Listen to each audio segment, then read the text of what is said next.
Okay, for this week, we have the airport environment, and it should be more or less like a review, although some of us are more rusty than others. So we're gonna go over everything basically and how to find information, the official information. So we're gonna check those sources today too.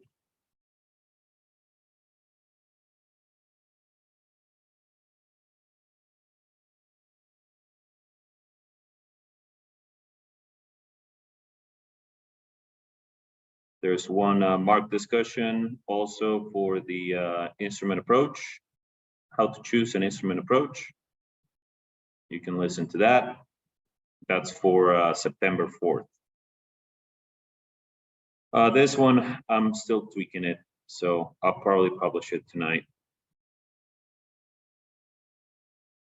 Oh, this next weekend is long weekend, right? Yeah, it's Labor Day weekend.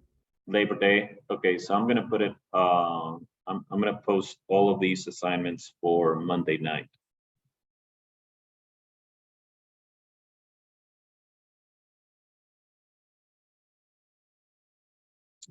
Now, these are the things that we're going to be talking about today.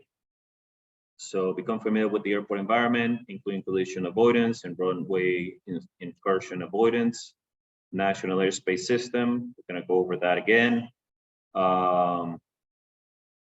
Sources of flight information, the AIM, and these are the things that we're going to be talking about. Markings, taxiway markings, airport signs, land and hold short operations, the lights in the airport, airspace, special VFR, Class G airspace, all that good stuff. Then with flight information, we're going to talk about the AIM, the airport facility directory. So that's the chart supplement.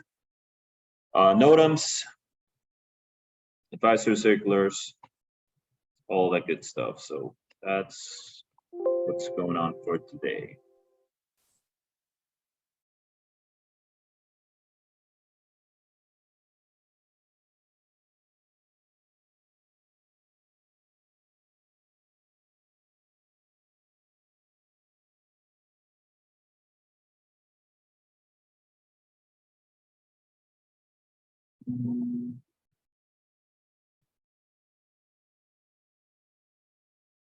Okay, you can see my screen, right?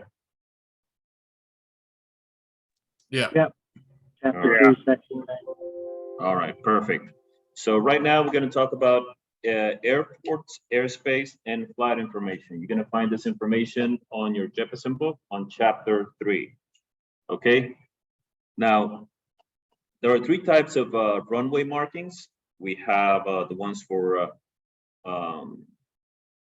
airports that only have visual approaches. So this is the most basic one. Okay. And we also have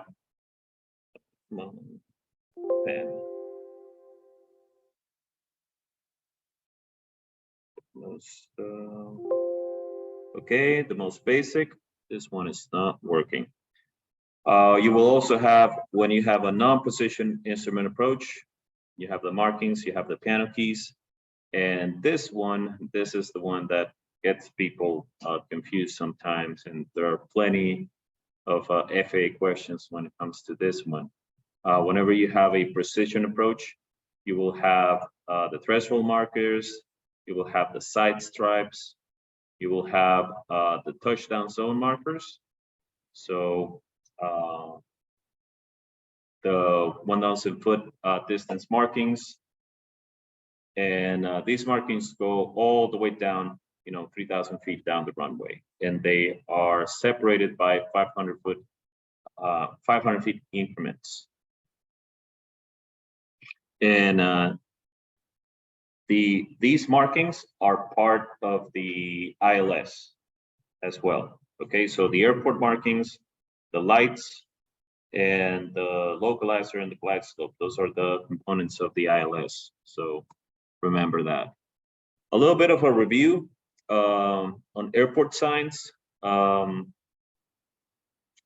can you take this slide You want me to read the slide? Yeah. Mandatory instruction signs and other entrance to runway, critical area or area prohibited to an aircraft. Location signs identify either the taxiway or runway where your aircraft is located. Direction signs indicate directions of taxiways leading out of an intersection. Okay. The destination signs indicate the general destination to a location on the airport. Information signs advise you of areas that cannot be seen from the control tower, applicable radio frequencies and noise abatement procedures.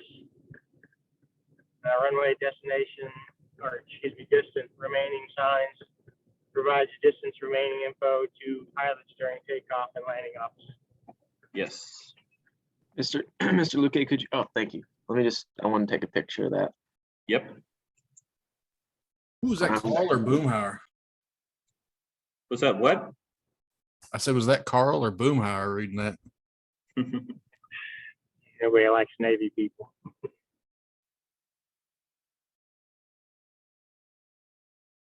There we go. Ryan, you got the next one. I see that you're eager to participate. So taxiway markings. All right.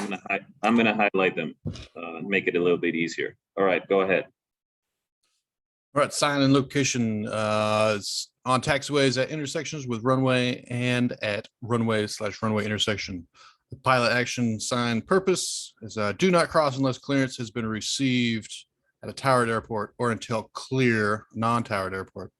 At a runway/runway intersections, hold short. If landed, hold short. Clearance has been accepted.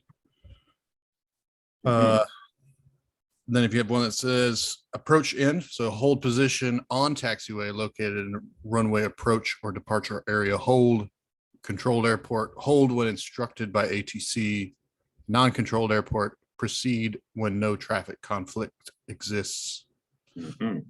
ILS critical area, hold when instructed by ATC when approaches are being made with visibility less than 2 miles or ceilings less than 800 feet. Areas where aircraft are forbidden to enter, do not enter. Identifies paved areas where aircraft entry is prohibited. There you go. There's a B taxiway, black sign, yellow letters. Identifies taxiway on which aircraft is located. And then a runway sign identifies runway on which aircraft is located. Edge of protected area for runway. These signs are used on controlled airports to identify the boundary of the runway protected area. It is intended that pilots exiting this area would use this sign as a guide to judge when the aircraft is clear of the protected area. All right, edge of ILS critical area. These signs are used on controlled airports to identify the boundary of the ILS critical area. It is intended that pilots exiting this area would use this sign as a use as a guide to judge when the aircraft is clear of the ILS critical area.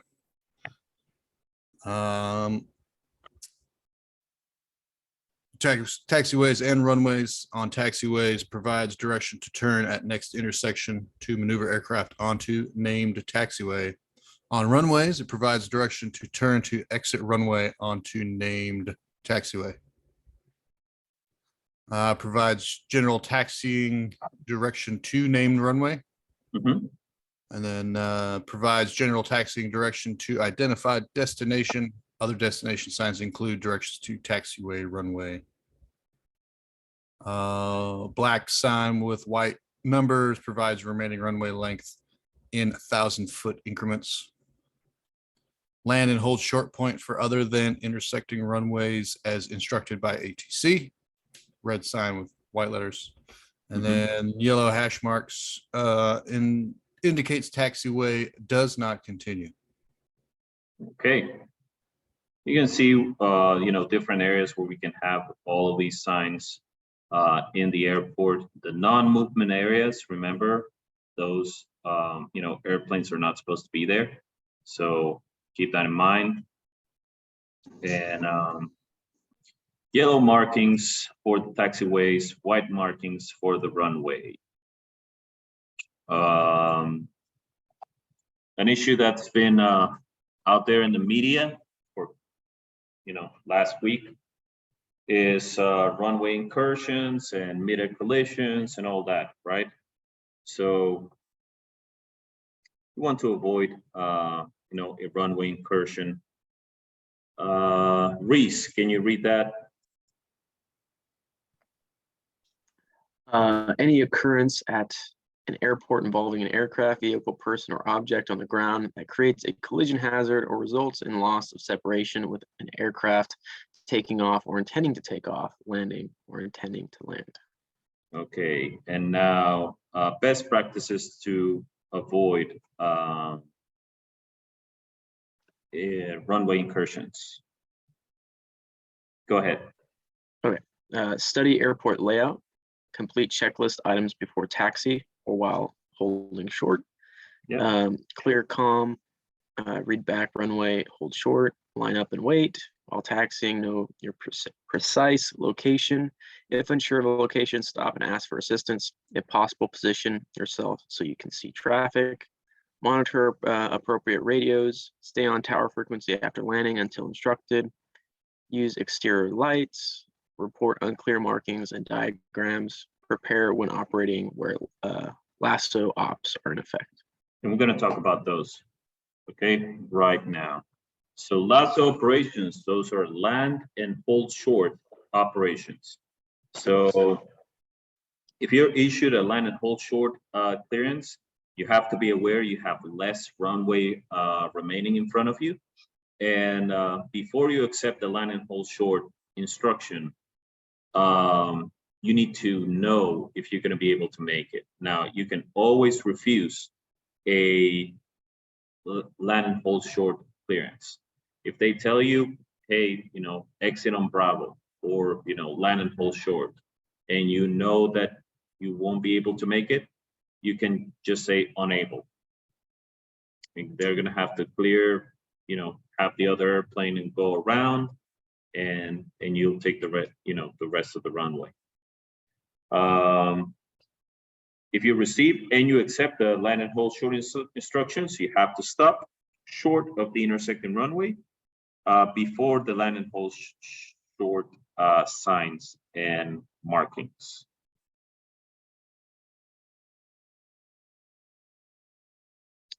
Okay, the lighting systems. So the approach lighting systems provide the basic means of transition from instrument flight to a visual flight for landing. They normally extend 2,400 to 3,000 feet with a precision approach runways, or 1,400 to 1,500 if you have a non-precision approach. Can anyone remember what type of lights those are? This one? The configuration? No one? I think that's the one that we have in Fresno. This is, go ahead. Well, part of that's part of the ALS stuff. Yeah. And then it's the enhanced center line, I think it's called. Mm-hmm. Yeah. Yeah. So these are the ALSF 2 version 2. We're going to go over that right now, so don't dismay. So we have a medium intensity approach lighting system with runway alignment indicator lights. We have them right here. Okay. Simplified short approach light system with runway alignment indicator lights. So these, the SSALR. The medium intensity approach lighting system with sequence flashers on this is the one, the MALSF. The SSALF, simplified short approach light system with sequencing flashers. And then you have ALSF type 1, this one right here. approach lighting system with sequence flashing lights, ASLF2, approach system with sequence flashing lights with the enhanced, you know, the red bars in here. That's type 2. The rails, those are the runway end ID lights. These are 2 strobes here on the approach end of the runway. And then the ODLs for non-precision approaches is the omnidirectional approach lighting system. Now, where do we find information about all of these lights? Can anyone recall where, you know, if we want to go deep into the rabbit hole of the lights, where do we find that information? Manual. Yeah, which one? The Jefferson? Well, there's Jefferson, and then there's the instrument flying handbook. Yeah, we have the instrument flying AIM. handbook. We also have the AIM. So we have plenty. Yeah, we have plenty of publications where we can find that now. You can use the airport facilities directory too. Yes, you're The- gonna have the some legend of and that the- information there on your chart supplement. Now, I wanted to bring this. I don't know if I lost the. There we go. So here on the FAA website, you can find lots of information. So if you go to digital products,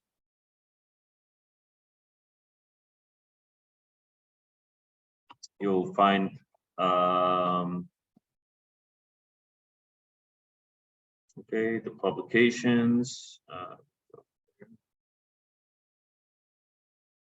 You can go and get the manuals somewhere in here. We have the manuals.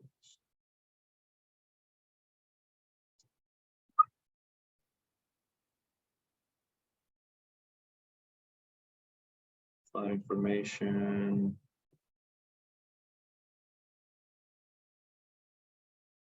Let's see if I can find it here.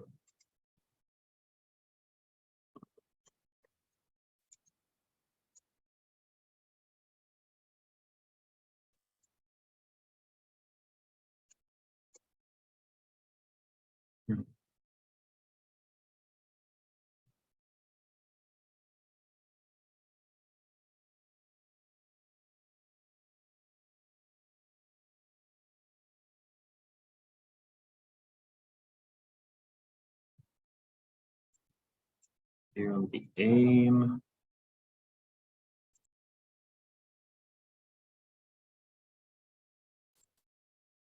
So on the AIM on chapter number 2,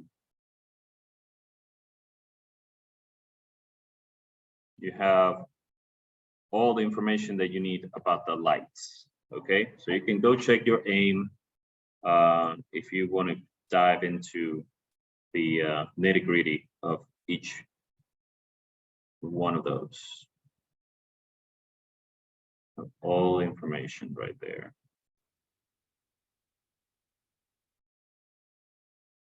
From the runway lights to the PAPIs, runway and ID lights, in runway lights, all that good stuff, you have it right there. And we're gonna go over that, so. Let's see.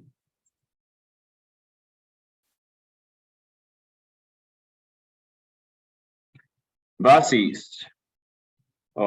That's the vertical approach slope indicator at control airports. You need to stay on or above the glide slope. VASI installations are the most common type of visual glide path. You also have the PAPIs right there. The VASI provides obstruction clearance within 10 degrees of the center line and up to 4 nautical miles from the threshold. With the PAPIs, if you have 3 all white, you're above glide path, 3 white, 1 red, slightly high, 2 white, 2 red on path, 1 white, 3 red, slightly low, and all red, you are below the glide path. Sometimes it will, well, most of the times it will coincide with your 3-degree glide path that you're bringing on an ILS, but then sometimes it won't be the same. And you're gonna have a note on your instrument chart when that's the case. Other types of bases. So you have the tricolor base. If you see amber, then you're too high. If you see green, then you're on glide path. If you see red, then you're too low. You also have the pulsating approach slope indicators. Pulsating white, you're too high. Steady white, you are on path. Steady red, you're slightly below glide path, and pulsating red, you are below glide path.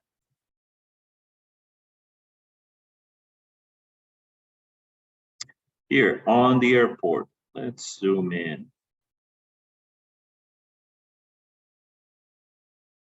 So you have flashing lights right here on the edges. Those are the runway end identification lights. On this runway, you have bases. The taxiways are blue. Here we have a precision approach runway. So you have the threshold lights here. In green, you have the approach lighting system right here with the red bars. So that's a ALSF-1. You will also have runway centerline lights, runway edge lights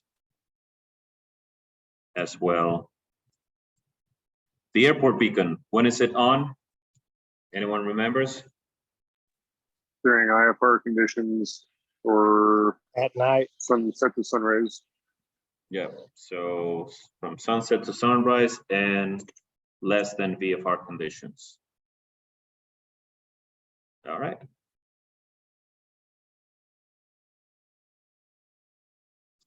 Airspace.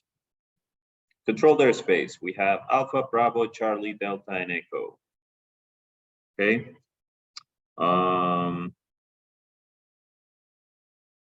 Class Alpha from 18,000 to, well, flight level 180 to flight level 600.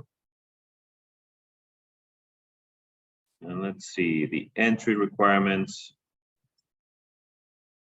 You need an air traffic, an ATC clearance to enter Class A airspace. You need minimum qualification. You need your instrument rating. You are required to have two-way radio communications. You can't do special VFR, and it doesn't apply any VFR minimums because you're not doing VFR.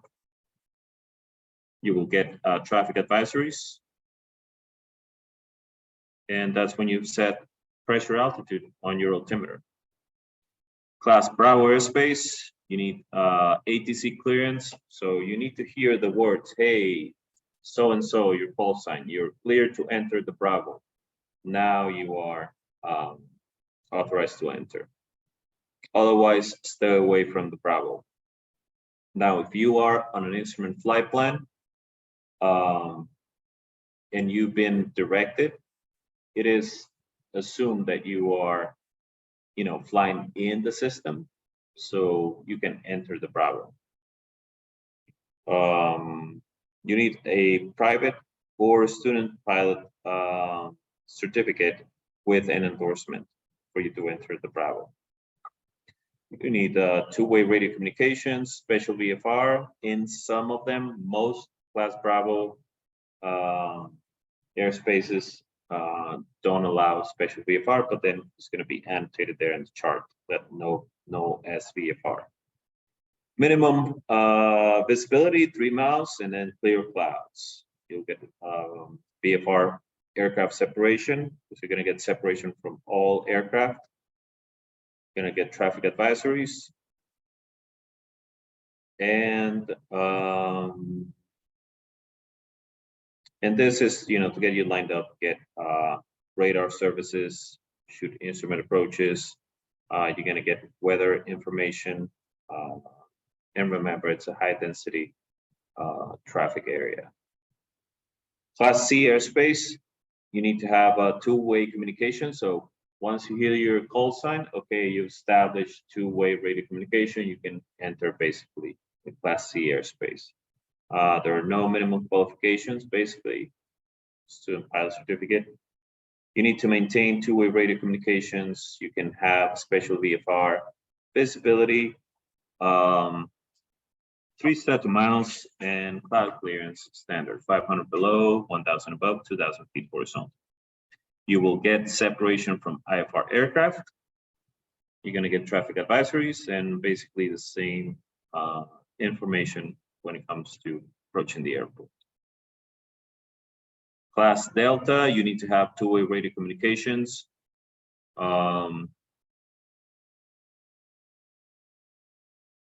You're allowed special VFR and the same minimums for Class C.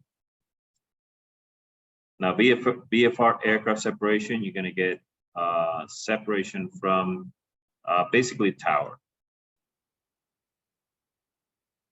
Traffic advisories is going to be provided if conditions permit only. And the application for this, okay, instrument approaches, weather, control tower.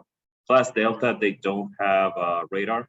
So that's for you to keep in mind. That's why they don't provide any separation from other aircraft, unless they, they have, conditions permit. Okay, Class Echo. You need to establish two-way radio communications if you are on an IFR flight plan. Visibility minimums. You have 3 static miles, 500 below, 1,000 above, 2,000 horizontal, and we have the asterisks. Okay, when you are below 10,000. And then what are the minimums when you are above 10,000 on Class E airspace and with out of 2,500 AGL? Mode C transponder. Yep, and then what's you need a Mode C transponder, so you also need ADSB nowadays. And what's the visibility and cloud clearance? 5 is it statute 2,000? miles Mhm. and 1,000. 1 mile above, below, and to the side, clear clouds. Nope. Anyone else? You want to give it a try? Is that the 151? I mean, Sean, you got the acronym right, but you didn't apply it well. So it's 5111. So anyone else wants to give it a stab? 5 miles, 1,000 above, 1,000 to the side, and 1,000 below. 5 miles visibility, 1,000 1,000 feet above, 1,000 feet below, and 1 statute mile to the Yeah. side of clouds. Yeah, 1 static mile to the side. Yep. Okay, and then Class G airspace, uncontrolled airspace, 1 static mile clear clouds, and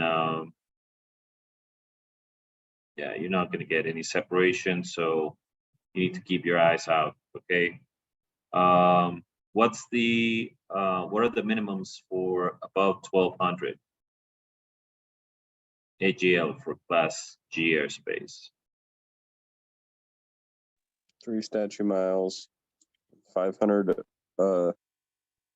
below, 1,000 above, and 2,000 horizontally. What about above 10,000?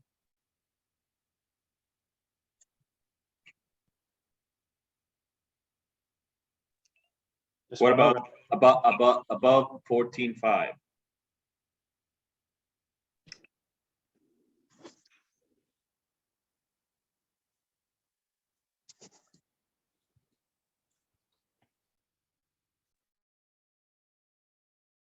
What about night restrictions on Class G airspace? What are the minimums for Class G airspace?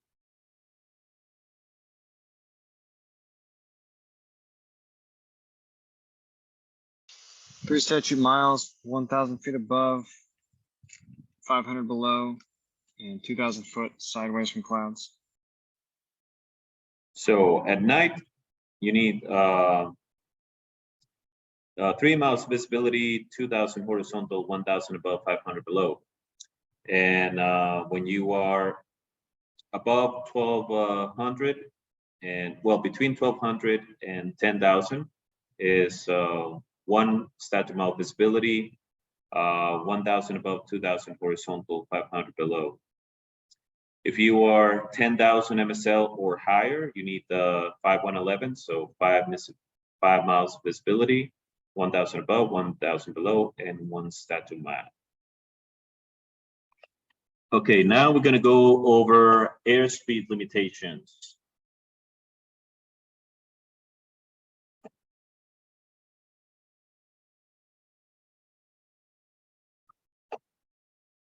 Above, at or above 10,000 feet MSL, there's no speed limit. Although if you're flying a supersonic jet and you are inside of the continental US over land,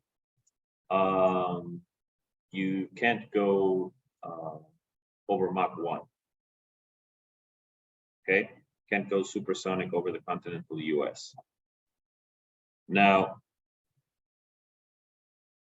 the Blue Angels, they go transonic when they're doing air shows and like they're over a bay or something, but they don't go supersonic unless obviously the mission requires it, right?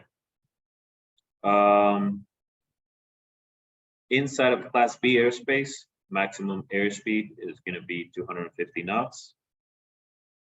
If you are inside of a VFR corridor, is 200 knots.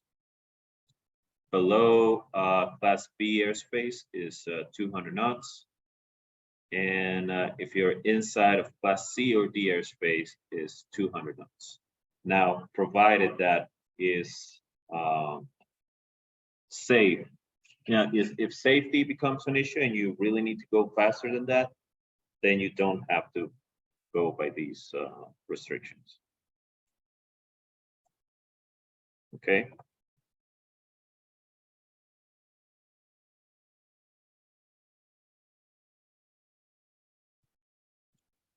Talking about airspace, okay. Let's see. Mason, can you help me out? Alert areas, unusual activity, glider towing, parachute jumping, and pilot training. Mhm. Responsibility for collision avoidance lies with all pilots. Mhm. Military operating areas. Table on chart shows when active altitudes and controlling agency can enter without permission, but caution should be used. Okay, and that's what they look like on your IFR charts. Have an alert area right here, and we have a MOA right here as well. Now, if you're flying in the IFR system and the air traffic controller clears you through an area, you are following their instructions and it shouldn't be an issue. Like those are the precautions that the air traffic controllers are going to have when they decide to authorize your flight plan. Okay, so they're going to be keeping track of that. That being said, you're still PIC, right?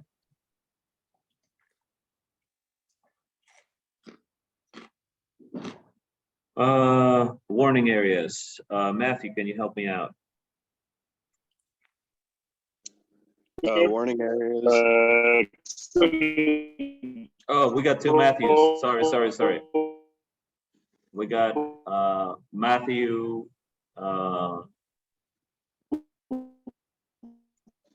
Stat. Let's go with Stat because Matthew Woodard internet is not the best.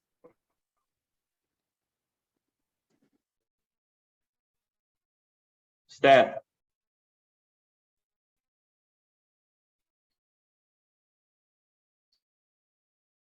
I think that was his internet that wasn't the best. Oh, okay, Matthew Woodard then. Get that AOL. Warning areas extend 12 nautical miles outward from from coast and may contain hazardous activities such as aerial gunnery or guided missiles. There you go. You go on restricted areas. Yeah. Restricted areas are hazardous to aircraft such as artillery, aerial gunnery, or guided missiles. Must have controlling agencies' permission to enter. There we go. And that's what they look like on your IFR charts.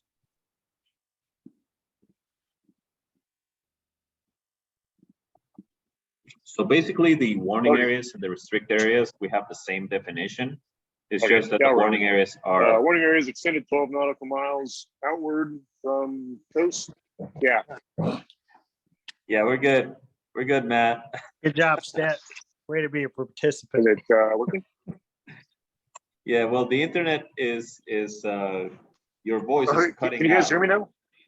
Yes, we can hear you now. Yeah, we went over it already.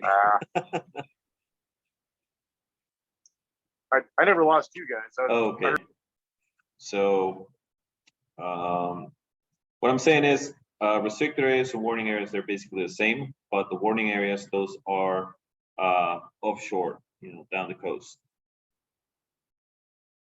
And you need to have the controlling agency permission to enter. Now, if you're under the IFR flight plan and you're in communication, so it shouldn't cause an issue.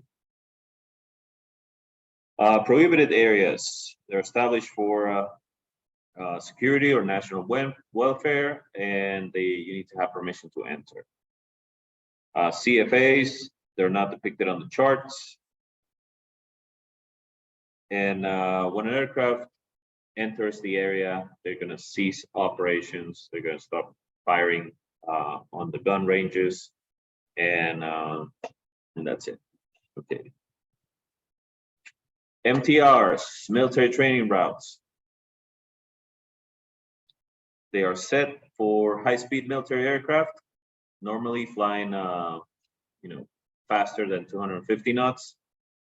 VR routes, they conduct VFR operations, and IR, they conduct instrument flying operations. Now, the routes that have three numbers associated with them, they have segments above 1500. If they have 4 numbers, they don't have any segment that goes above 1500 AGL. Okay, that's what that's saying in there, and that's what they're going to look like on your charts. So in this case, I have instrument route 415. So you can expect to have high-speed traffic going there. Now, when you're trying to enter those areas, when the military enters the area, they're gonna there are controllers, like military controllers for those military training routes, and you need their authorization. So there is some sort of coordination with ATC, but that's something that we won't be able to, you won't know it. But there's some deconfliction there if you're in an instrument flight plan.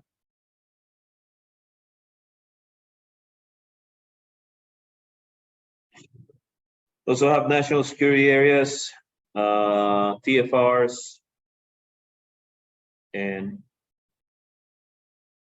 along the border, you have the ATIS, and you need to file a flight plan to cross the ATIS. You also need to have a two-way radio communication and transponder.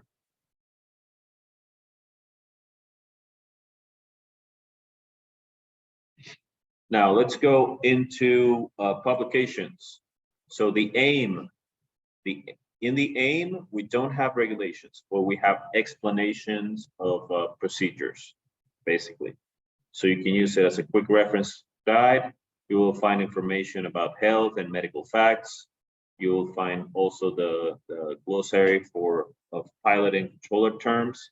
So if you need to find the explanation for an acronym, that's where you find it. And it also has information on best practices, accidents, and hazard reporting procedures as well.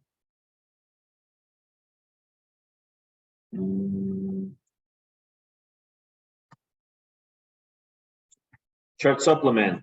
Chart supplement is published every 56 days. Includes the airport location, availability, type of radar services, frequencies, fuel, types of repairs and services available.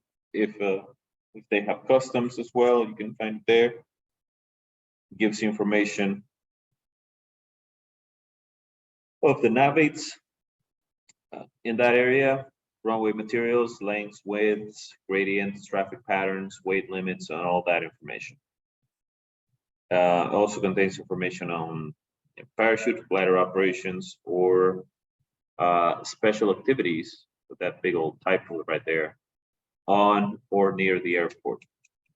It also has the airport diagram. NOTAMs. Notices to air missions now. Provide critical information for your planning. So distant NOTAMs, they have information, for example, runway, taxiway, or ramp closures. If the lights are inoperative, so everything that has to do with the air, basically with the airfield. Okay, they're usually temporary. FDC NOTAMs, those are the ones that we care about in IFR flight because it can include amendments to instrument procedures. It can have an amendment to the altitudes and the approaches. And whenever there's an update on the procedures that is out of cycle with the when they update the charts. Pointer NOTAMs, they're going to send you to another NOTAM. Military NOTAMs, they're relevant to military pilots. And the NTAP, the NOTAM publication, is issued every 28 days, and that includes FDC and distant NOTAMs. How do you get your NOTAMs? The FAA website that Yeah. you can go to just AWC for. Mm-hmm. And Flight. and now, yeah, for convenience, when you get your weather briefing on ForeFlight, you will get your NOTAMs for your destination as well. Now, NOTAMs on ForeFlight, yeah, that's my favorite way of checking NOTAMs. Well, sometimes I go to 1-800 weather brief, and whenever I get my weather brief from them, I get the NOTAMs as well, and they're doing a better job sifting through the NOTAMs, making sure that they only give you the NOTAMs that are relevant to you, because sometimes you can go. I remember I had this weather briefing. It had like 50 pages of NOTAMs. I'm like, man, who's got time to read all of that? So they're trying to. The FAA also is trying to optimize the delivery of NOTAMs, like not send you all of those NOTAMs so you don't lose interest and you actually read the NOTAMs. Advisory circulars. What are advisory circulars for? Okay, they are references, okay? And they contain non-regulatory information. Also, they will have, whenever there's a regulation, there's going to be an advisory circular that relates to that. And basically, advisory circulars explain the regulations. Okay.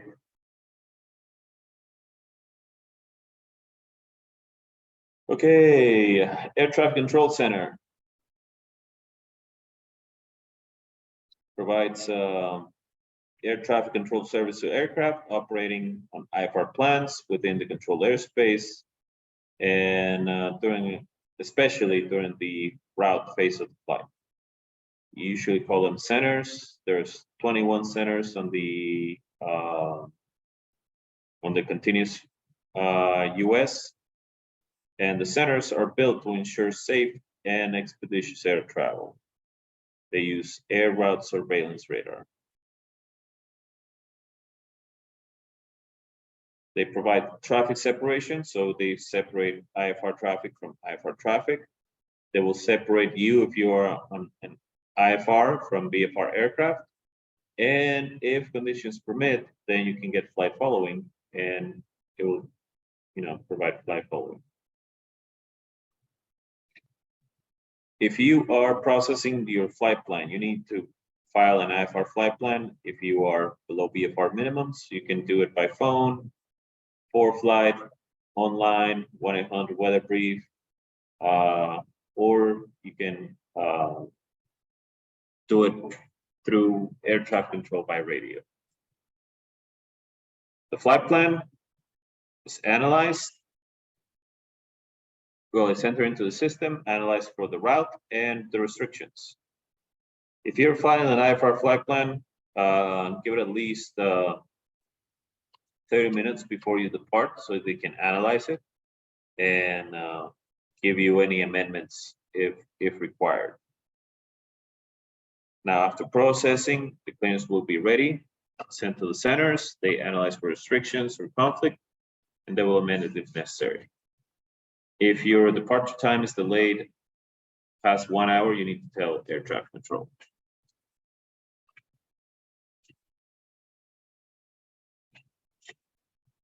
The radar that they use, it's a long-range radar. The radius is 200 to 600 miles. And it uses remote sites, maintain separation. So the controller, they might amend your clearance to make sure that they separate you from other traffic. And the ways that they're going to do it, they're going to change your route, your altitude, your speed, or they're going to start vectoring you, separate you from traffic.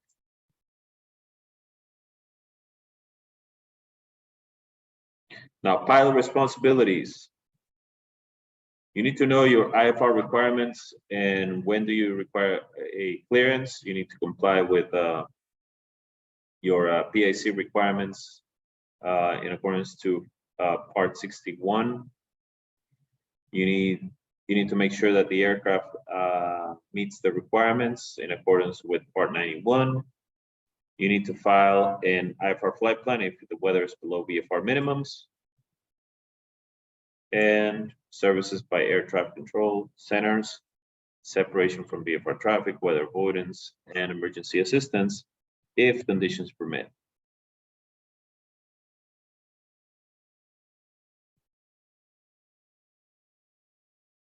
Terminal facilities.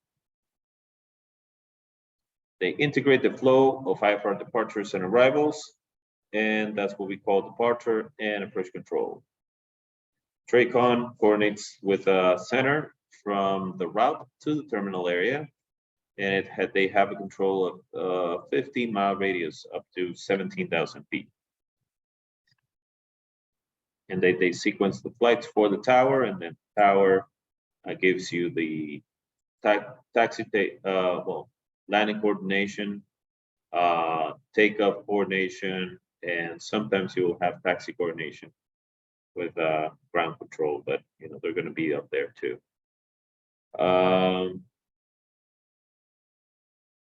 And you will get your clearance from tower as well on the ground frequency or on the clearance delivery frequency. They also generate the ATIS.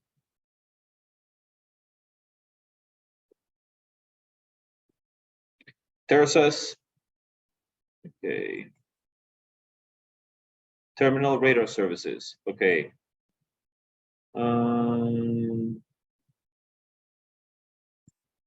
If you are in a general area, then it's voluntary to participate in radar services. But if you are in Class C or B airspace, it is mandatory that you have that those radar services. Okay.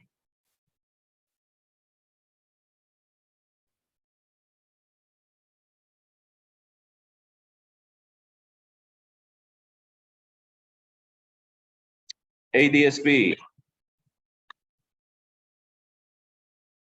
Let's see, what do we have here?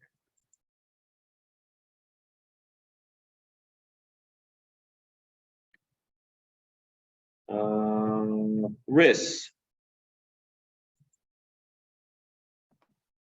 Is that Are you there, Reese?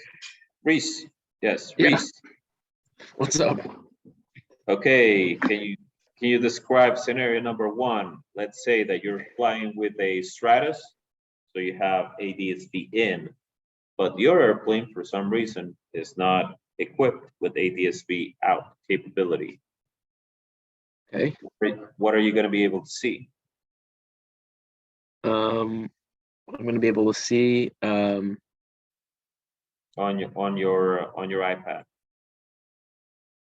If you don't have any ADSB out capability.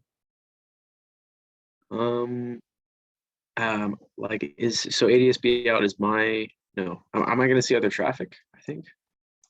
Well, you're only going to be able to see airplanes that have ADSB out capability. Ah. Okay. So they won't be able to see me then. And they won't be able to see you. Yeah, even if they have ADSB in.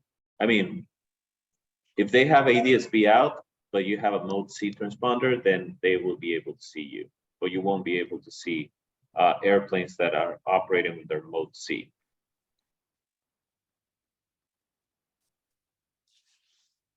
Okay, now with the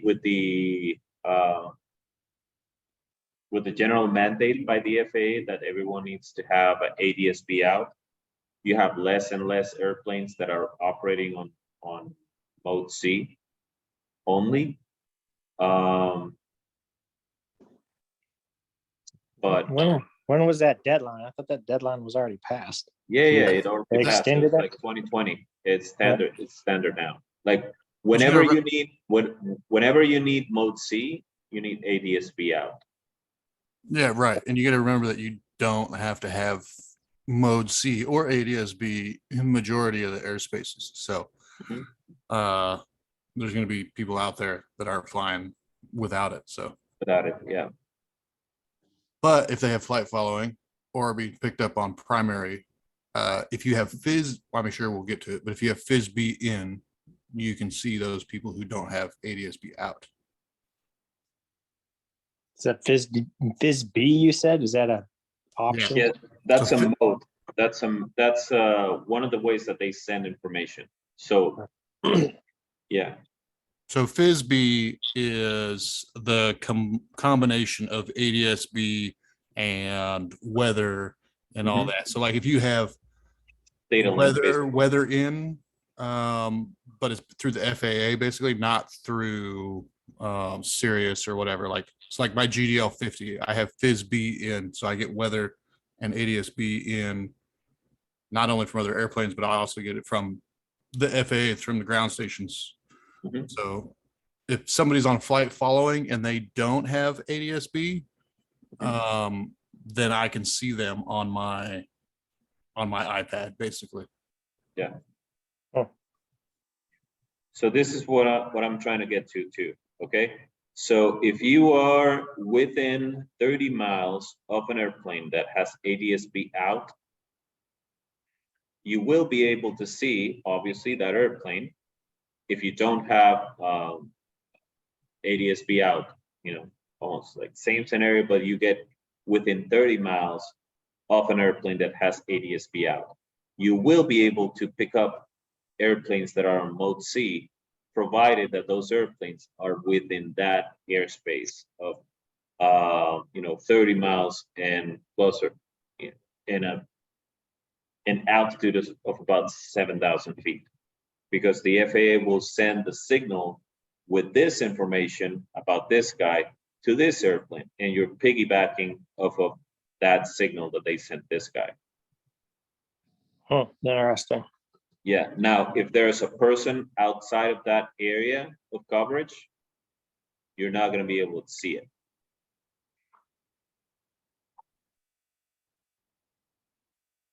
Now, if you have ADSB out, ADS-B in and out, you're going to be able to see all the airplanes that are operating under mode C, that they're getting flight following and all that, and airplanes that have ADS-B out, because the FAA will send you that FISB information, weather and the traffic information.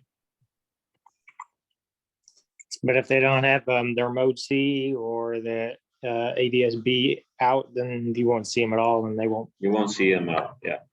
So whenever like They're the not tower says, say we got this guy on radars at 1,200 feet, just be aware of him. Yeah. Sometimes I've seen it where some So experimental airplanes. FISB will give you primary radar hits. So if ATC is telling you about that guy, well, I don't know what altitude, or I don't know what, like they're not in contact with him, but they see him and they give you that guy will be on FISB. And I don't know how it looks on ForeFlight, but like on Garmin Pilot, I think most iPad stuff, they show up as a little diamond and they don't have any tracking information around them. There's just a little diamond there. Gotcha. Cool. I haven't seen that. I need to look it up then, Yeah, because because I don't have information about airplanes that are not transmitting. right, yeah. If ATC can see them on their primary radar, which is Then you can probably just about any airplane that's not tube and fabric. I don't think tube and fabric airplanes show up very well, but most airplanes show up pretty well on their primary radar, but they just don't have any other information on them. Like they don't have their tail number or anything like that. So Yeah. They don't have their altitude. They don't have. Yeah. Okay.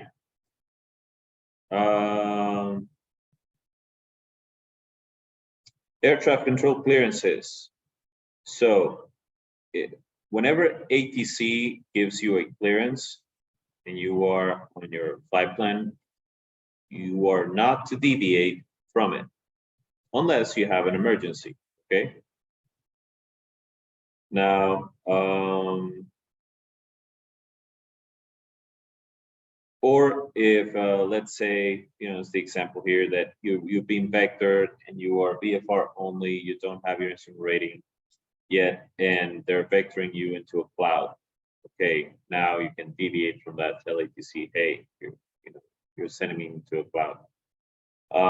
If the instruction will exceed the performance of your airplane, you need to tell ATC.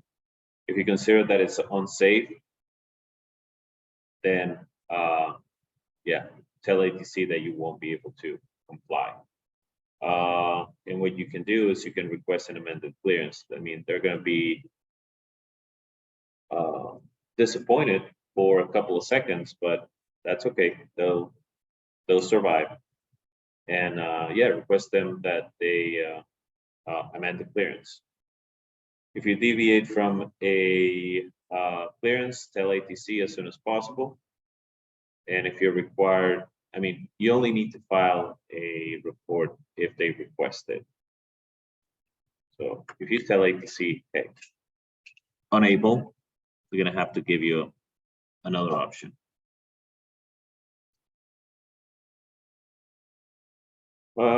You have two types of TCAS, TCAS 1 and TCAS 2. TCAS 1, you can find it on commuter airplanes and corporate. It only gives you traffic advisories. Traffic advisories means they tell you where the traffic is, okay? And they'll give you the warning, traffic, and depending on the on how close it is, then you will have different symbols. And you have the altitude in hundreds of feet and the direction that they're moving. The plus is higher than U, and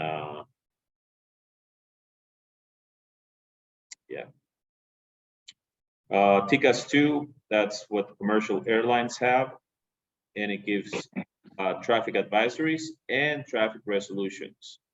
So traffic resolution, it means that the TCAS system will give instructions to the pilots on what to do, and it's going to coordinate. So one airplane will climb and the other airplane will descend, or it will give them the instructions on how to avoid the collision. Okay. Now, if air traffic control tells you one thing and TCAS with traffic resolution tells you another thing, you listen to TCAS.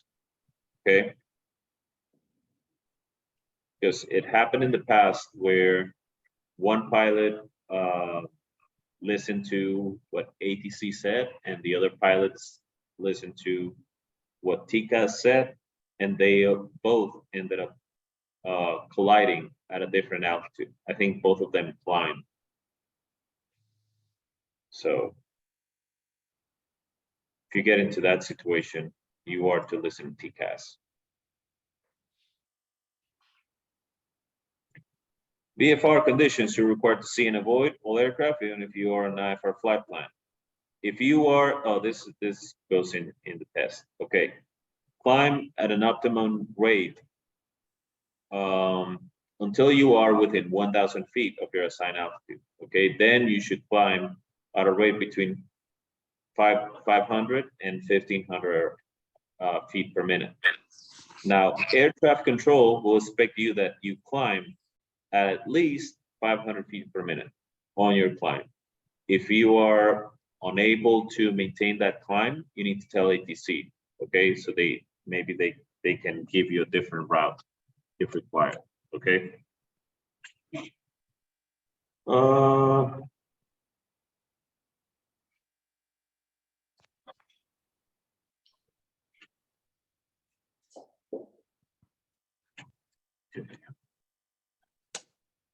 And you are supposed to be clearing outside of the airplane, maintaining situational awareness and collision avoidance, even when you're established on an airway, if you are on visual conditions.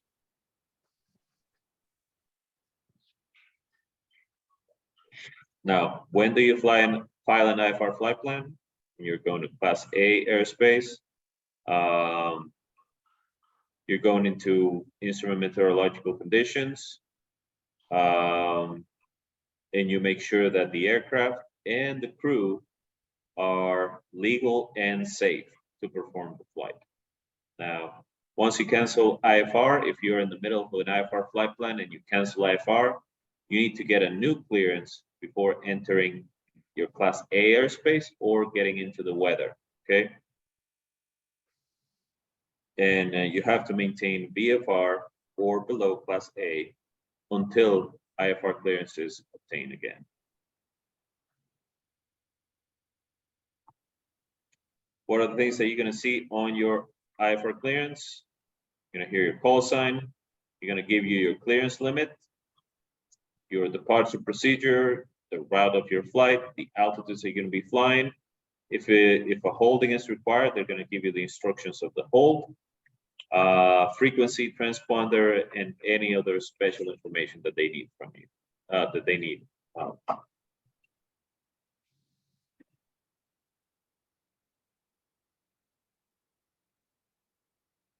There we go. We got a little video here.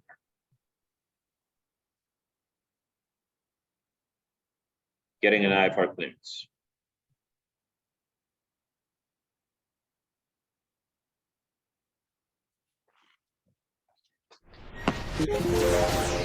To fly under IFR, You guys can hear the video? You get the audio? Yeah. Okay. well, you're gonna need a clearance. But who you get this clearance from and how long it takes you to get it, that can vary considerably. So let's discuss, shall we? Here's your flight fix. I'll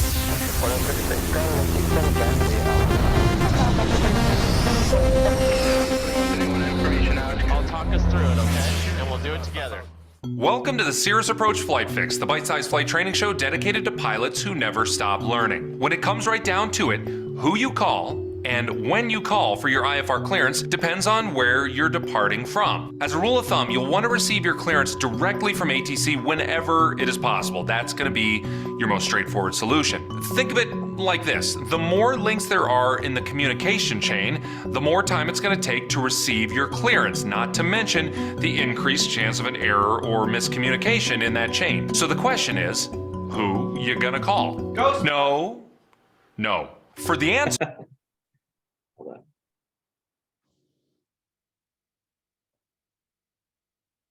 Oh, what happened?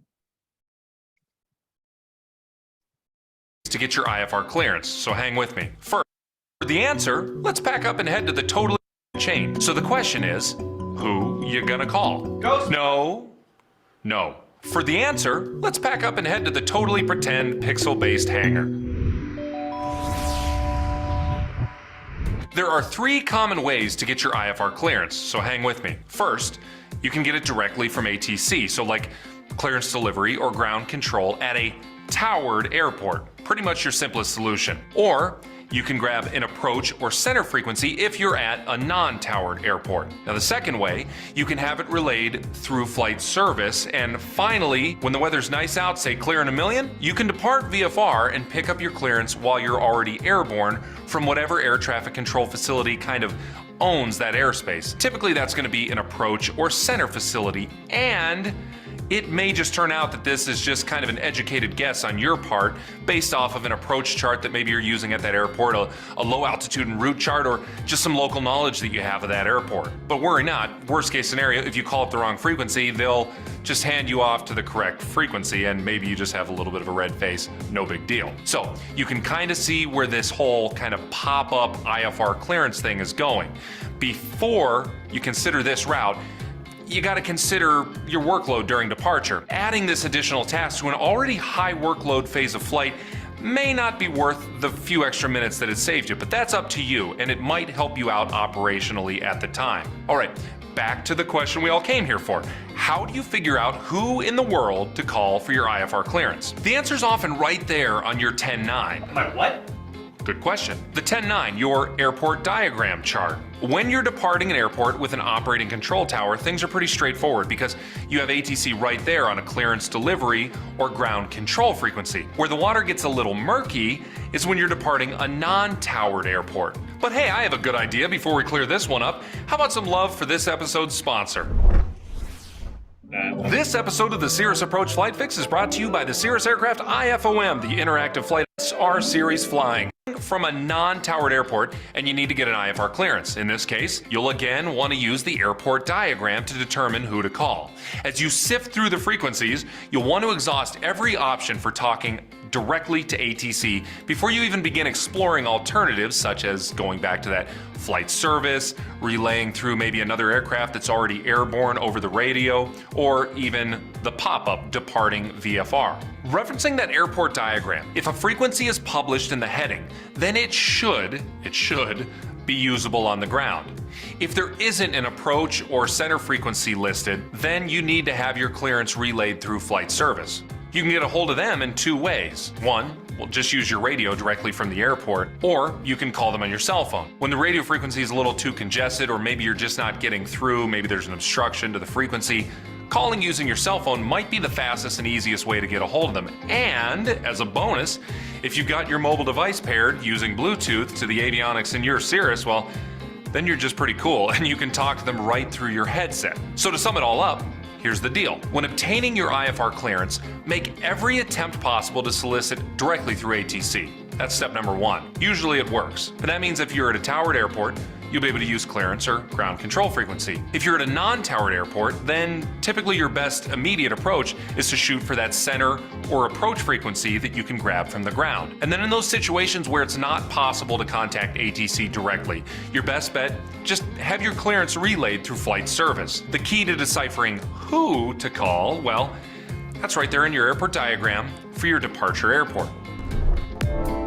As always, we want to hear from all of you out there in the global Cirrus and GA community. Let us know what you think of the show. Send comments, questions, biting critiques, or loving praise to learning@cirrusaircraft.com. And don't forget to send in more of those awesome video signups because we love them and we love to see what you're doing out there. All right. And then with the other video, you guys remember this technique? I mean, you have it on your iPad right there. To get your clearance. So tomorrow we're going to practice this. We're going to call it a day for today. Ryan, do you remember? Clearance, route, altitude, frequencies. Mhm. And I don't remember what T is. Transponder. That's it. There you go. Yeah, tomorrow we can practice this, and we're gonna call it a day for today. Do you guys have any questions or comments? Nope. Thank you. All right, sounds good. All set. Yep, all set. I'll see you tomorrow. We're gonna be done with this, and for Thursday, we're not gonna be having a session. Because I have, there's a mandatory briefing that I need to go to. So, yeah, that's it for today. All righty. Thank you. Thank you. All right, guys. Thank you. Have a great day.